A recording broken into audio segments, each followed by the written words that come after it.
My name is Jamie Smith. I am the publisher and market president for the Cincinnati Business Courier. But more importantly, I am on the executive board of the Flying Pig, and I'm probably one of the biggest fans of this race that they have. I've been involved with the Pig since its inaugural run in 1999, where I ran my first and only full marathon.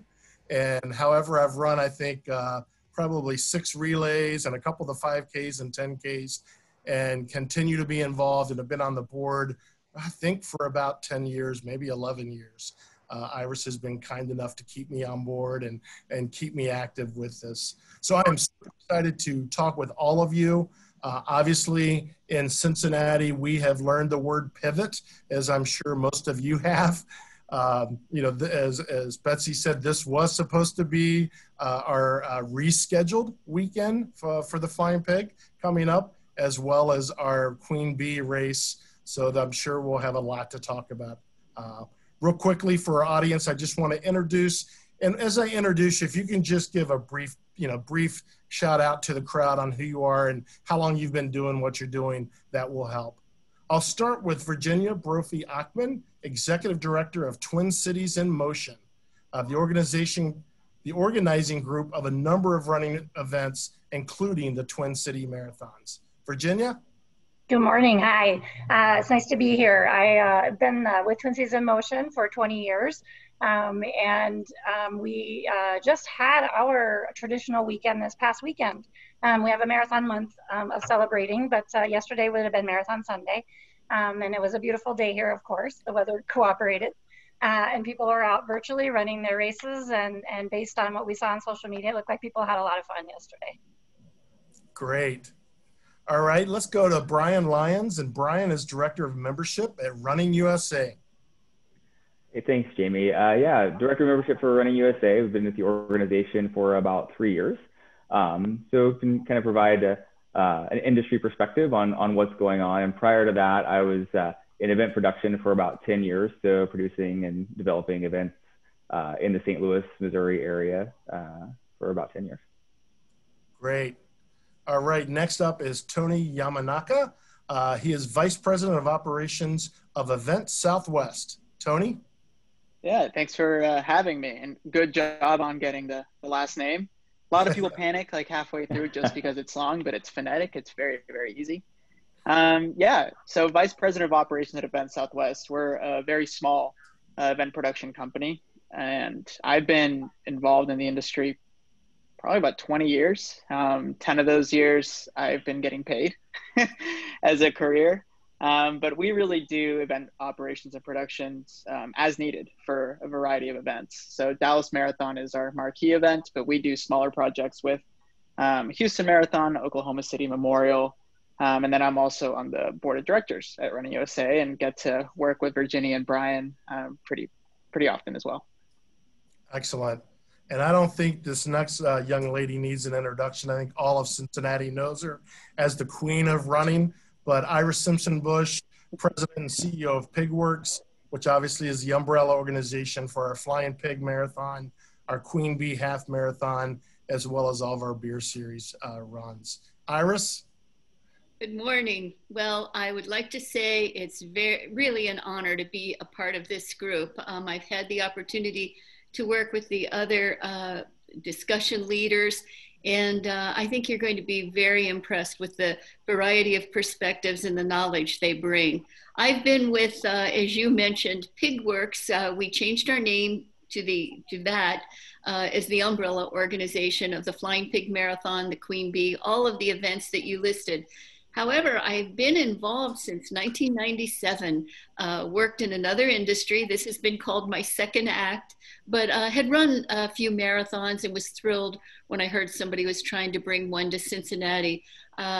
Contacted the founder, was asked to serve on the board, and as they say, the rest is history, but have been around quite a long while. I must admit, Tony, when you say 20 years, you look so young to me. I had no idea you could have even been in the industry that long, but in any case, I'm excited to share perspective and to hear what the others are going to bring to the table today. Excellent. All right, let's get started. As all of you, I'm sure, late February, early March, all of your boards and organizations really probably started to get together to talk about what is this pandemic going to do to our races. Early on, I think a lot of people just thought we could postpone a little bit. Those races that we had later in the year, I think everyone assumed we'd be fine, but it was very quickly on us that it was going to change the way the running world looked like, at least for 2020. So let's talk about going virtual. I know, Virginia, you just mentioned that you guys had your weekend this past weekend and that you had a lot of virtual participation. How difficult was it for you to get your participants to buy in to this virtual run? Well, I'll tell you, we are very fortunate in the Twin Cities. We have great support from our community. We have events all year long. So we had been going virtual prior to the marathon weekend, switching to virtual. Many of our other events already had. And so that was starting to become the theme for the year, as with everybody else. And I will say we had really great support. We actually just had opened the marathon when the pandemic hit. So we didn't have a lot of registration in at that point. I'm happy to say we had over 9,000 people participate virtually. And more than half of that were signups after we announced virtual. So clearly people in the Twin Cities embraced it. I mean, obviously it's not what you prefer, but people made the best of it. And one of the things we did is we mailed out participant kits that had your shirt, your medal, but a custom mask and an actual finish tape that they could use then when they finished. And you just saw people having fun with that all weekend long in their posts. And so I think it's safe to say, given the situation, they embraced it very well. Excellent. And Iris, as I mentioned, obviously marathon weekend for us was supposed to be in May.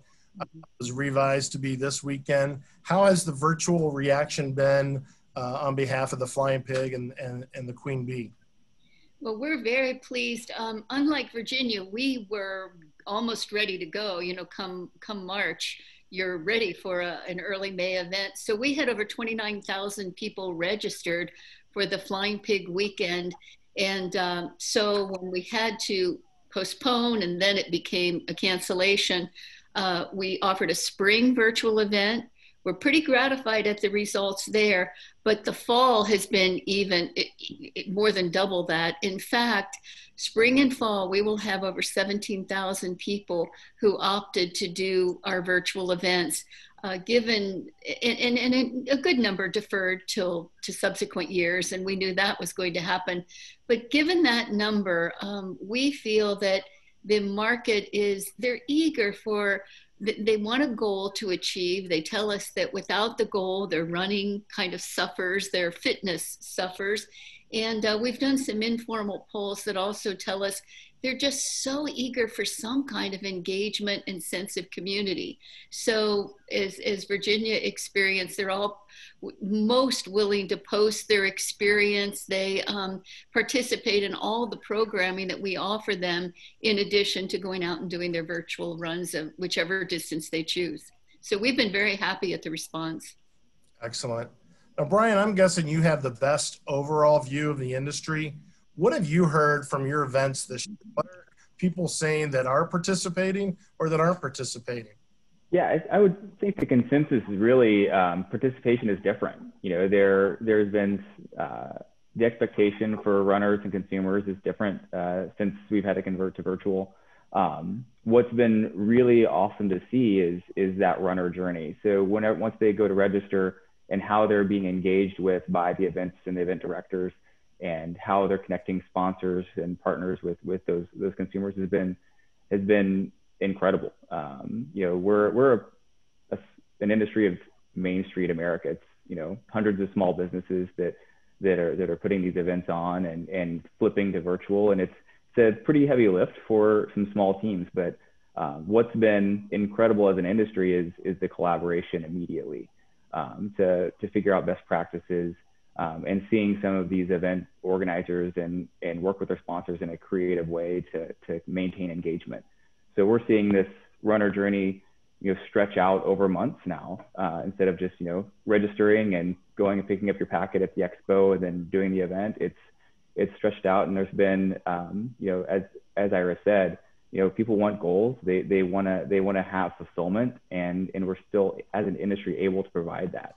So it's been great to see the creativity, great to see the engagement. I'm a participant in multiple virtual events myself right now, because it's, and you look at, what you want to see at a local level in your community and support those local events. And you want to see, what folks are doing on a national level, and how they're engaging and being creative. And it's been very interesting, to say the least, but it's also been great to see everyone come together and work together and provide these opportunities for our runners. Excellent. And Tony, I've already used this word once. I kind of joke it's the word of the year, pivot. Has your group pivoted your events as well to keep the engagement going? Yeah, absolutely. I mean, I think without pivoting or being nimble, we'd probably all be out of a job by now. It's kind of a miracle that we've made it this far. But, one of the big things that we do is we're an event production operations company, but we hang our hat heavily on the consulting and actually steering our clients to doing stuff that makes sense for them in the long term. Yeah, we'll get your nuts and bolts in place and tighten everything down and make it operationally sound. But if there's no story behind it, theme, everything doesn't tie together properly to be a good package for the experience of the runner, then it almost falls by the wayside. It needs to have engagement. And, Iris and I were speaking to this a little bit last week, and there are some virtual events that are having just amazing success. But in my opinion, this isn't something that was just a stroke of luck or something they flipped the switch on. The races that are doing really well virtually are the ones that have already been doing really well historically by establishing a relationship with their runners over time.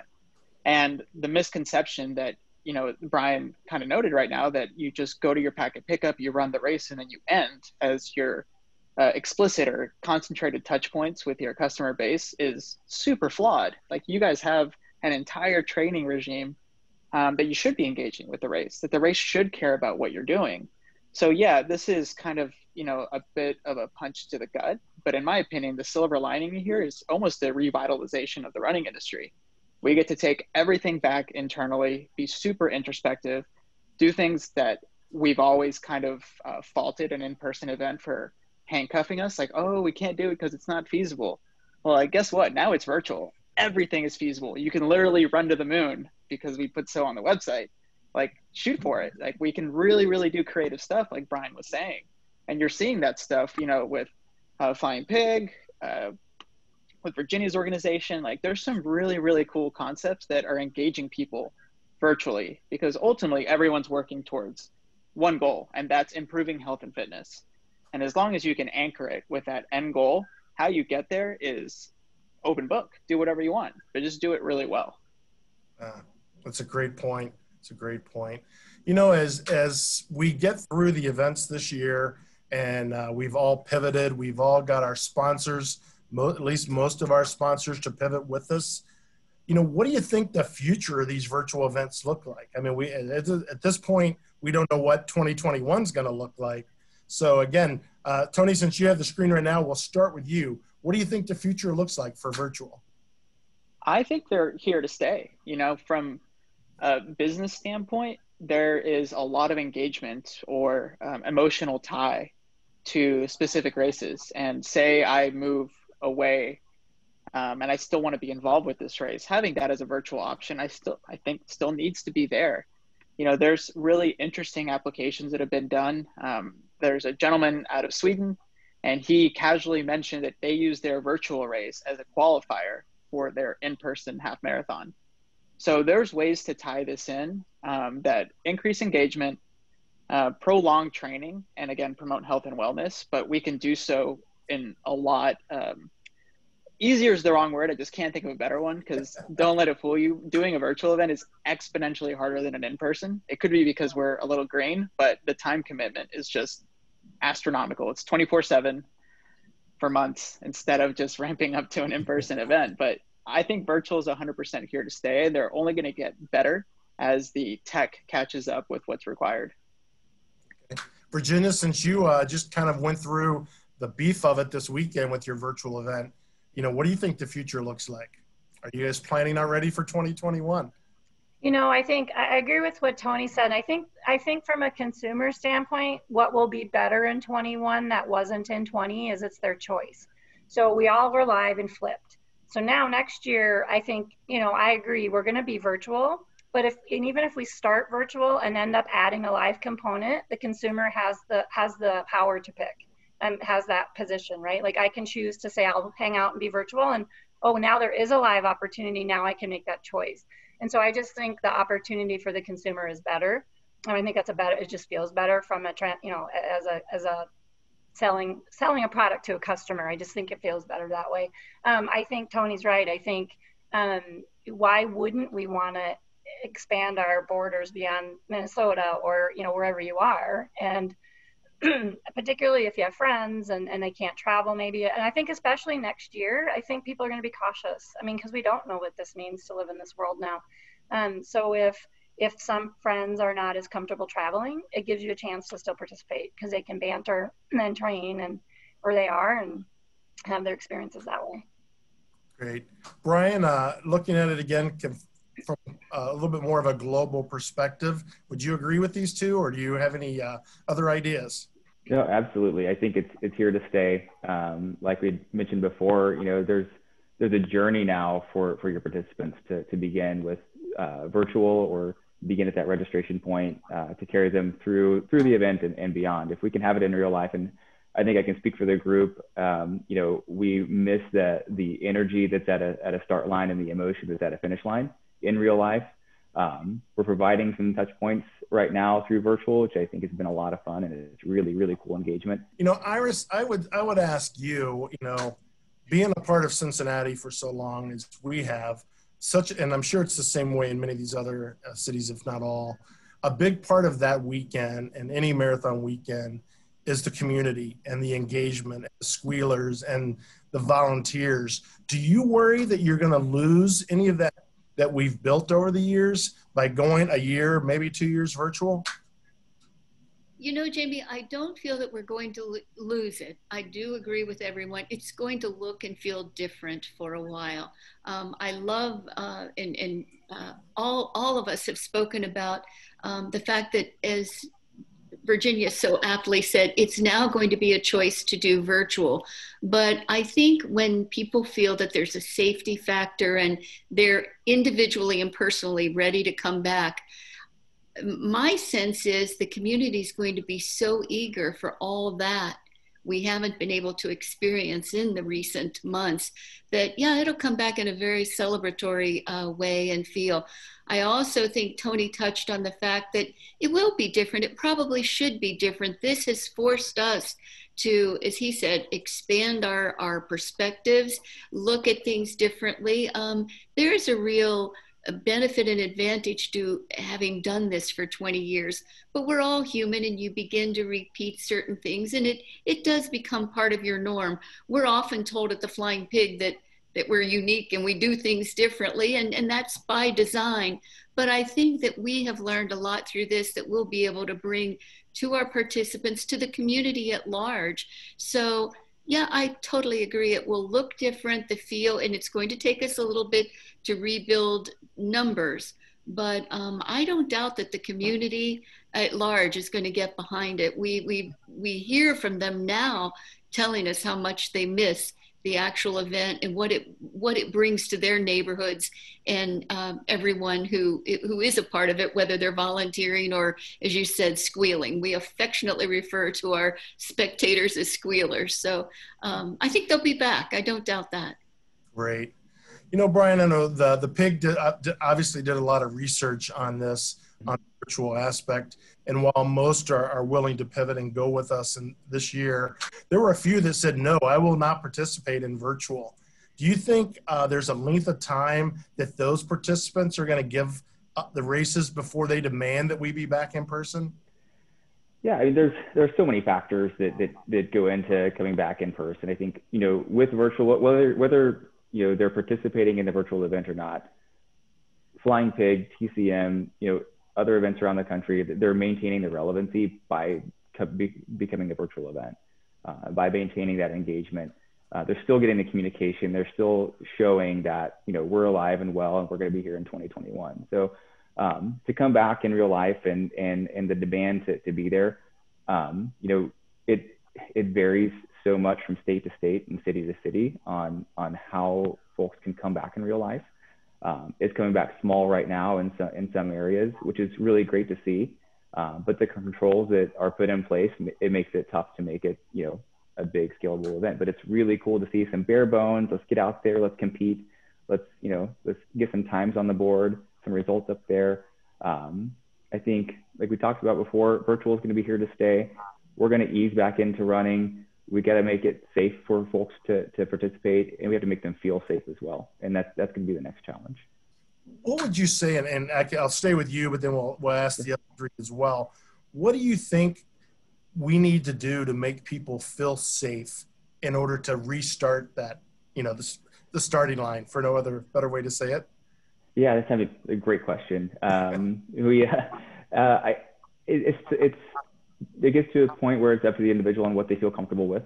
You know, we can put in all the protocols in place, the standard requirements for social distancing, reduced contact points, and all of those things that folks around the country are doing a really, really good job on a small scale. It's, you know, we're not quite there, I think, as far as just, you know, globally to be able to have anything, you know, in mass participation right now. We'll get there eventually, but, you know, the $1 million question is, you know, when is that going to happen? I think we would all like to know that one. Tony, how about you? You have anything to add to that question? Yeah, and you know, given that our audience for this one is a little bit different than normal, normally it's a little B2B, and we're talking to other race directors. One of the things that repeatedly comes up during these client calls, and when we were looking at the initial cancellation of events, so April, May, and the postponement to what would have been, you know, October, September, with fingers crossed, where we kept getting stuck is we can design maps and layouts and guidelines and rules that on paper are incredibly effective. They're going to work, no problem. Our biggest variable is the participants. So will they adhere to social distancing? Will they stay apart as they're walking up to the start line? Will they follow the rules once they're out on the course and we can't usher them for 26.2 miles? Will they actually read the load-in instructions? What's going to happen in the post-race party? Did they get their mail? So the stuff that is out of our control, if you think about it and think of it like a school, like a teacher's 1 to every 55 students, that is kind of our ratio in this industry. We have one operations person to, say, 2,000 participants, and it's impossible for us to wrangle them all. What we really need for this to be safe and for participants to be safe is for participants to buy in on the protocols and the systems that we've implemented, that we've worked with city officials, safety, and our own internal requirements to produce a safe event. So the biggest push, the biggest support, the biggest driver in going back to in-person is the support of the participant base themselves. Great answer. Virginia? Well, I think the two of them have covered it. I do think, for example, in Minnesota, we've all of us event producers have come together and formed a task force. And I think it is important that we all have the same guidelines, the same messaging, because to Tony's point, if each one of us is telling the runner what to expect and how to behave, then hopefully they're hearing it over and over, and then they understand it better, so that when they do, because they will start reading, I think, a little bit better, I'm hoping. But I just think we all have to be doing it consistently, and I think Running USA can play a part in that too. And I, you know, Tony and I sit on that board together, and I think it's really important that we help our members and help all the people who in this industry help the runner understand. So if we're not doing it the same, then it is going to be harder for them to participate because they're not sure what to expect. So if we can all campaign, have marketing strategies and campaigns around information around what it means to come to the start and how you behave, like Tony said, I think that will behoove all of us to help them, to teach them. You know, I know I can speak with Iris, not for her, but with her. You know, the races here, the marathon, we go through 2 states, 3 counties, and I can't tell you how many townships. So I think that adds just a unique perspective as well, right, Iris? You're not only waiting for one governor, you're waiting for 2 to say it's okay, right? Absolutely. But I think the consistency everyone is referring to is extremely important. And as was stated, we have all, and I will speak for all of us when I say this, over the past months have spent hours and hours sharing best practices, trying to formulate these protocols that apply universally to all of our events. So when Tony says we need to make sure that our participants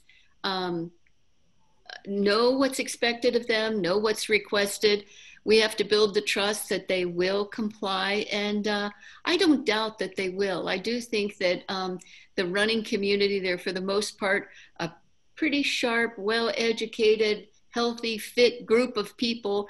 And I think they'll welcome the information and the protocols. So I trust them to do the right things for themselves.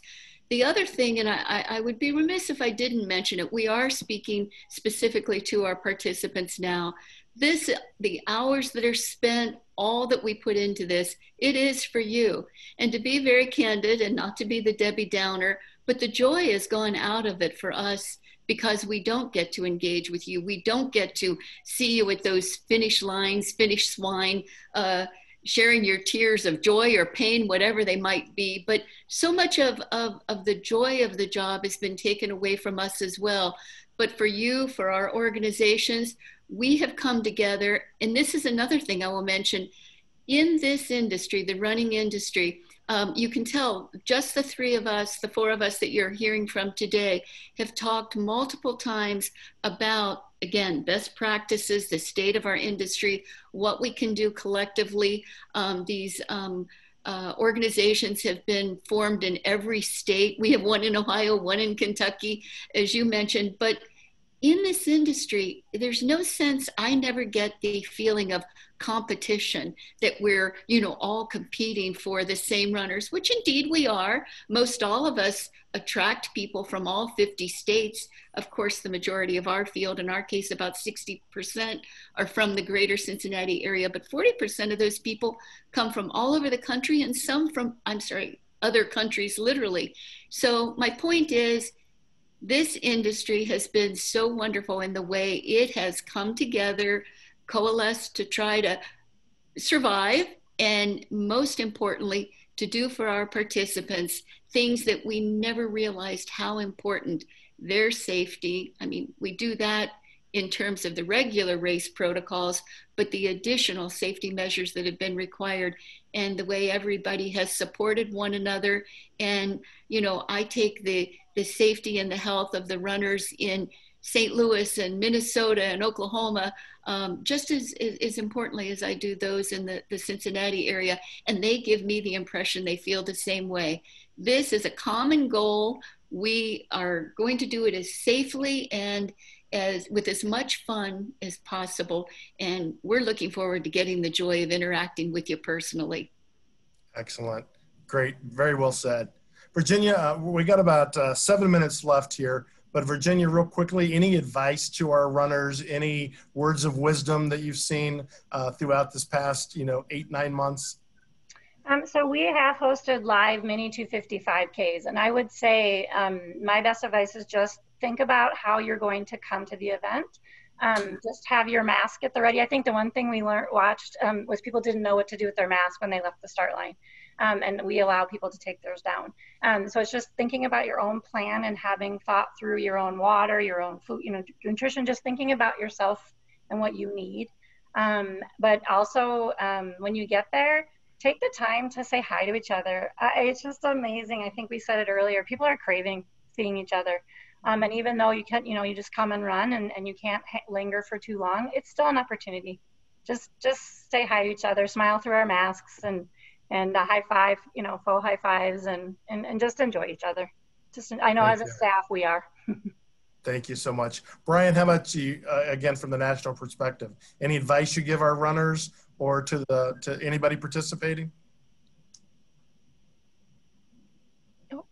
Sorry, there we go. Sorry, the old mute button. I think for advice, support your local first.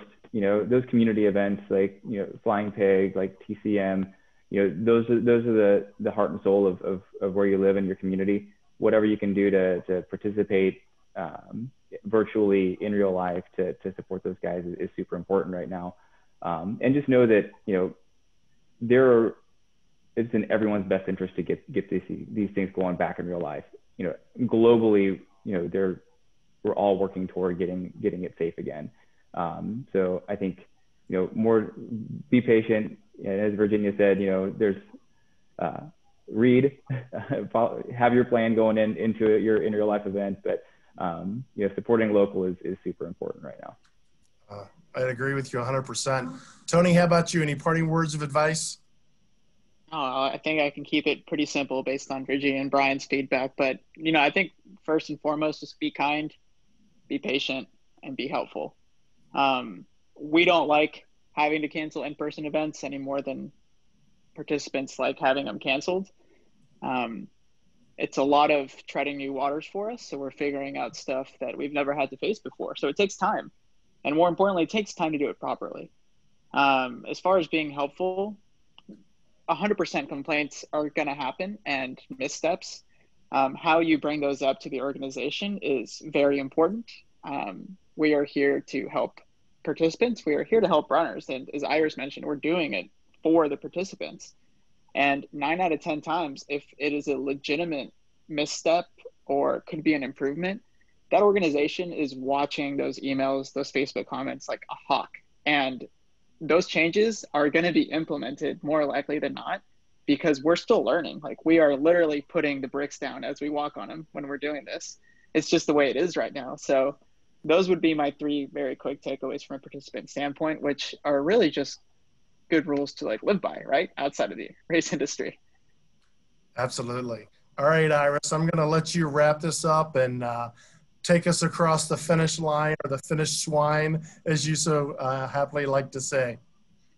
Well, the benefit of getting to speak with a group of people like this is that it's so informative. I couldn't agree more. I think for our participants, being informed, prepared, and kind are probably the 3 things that will serve you best.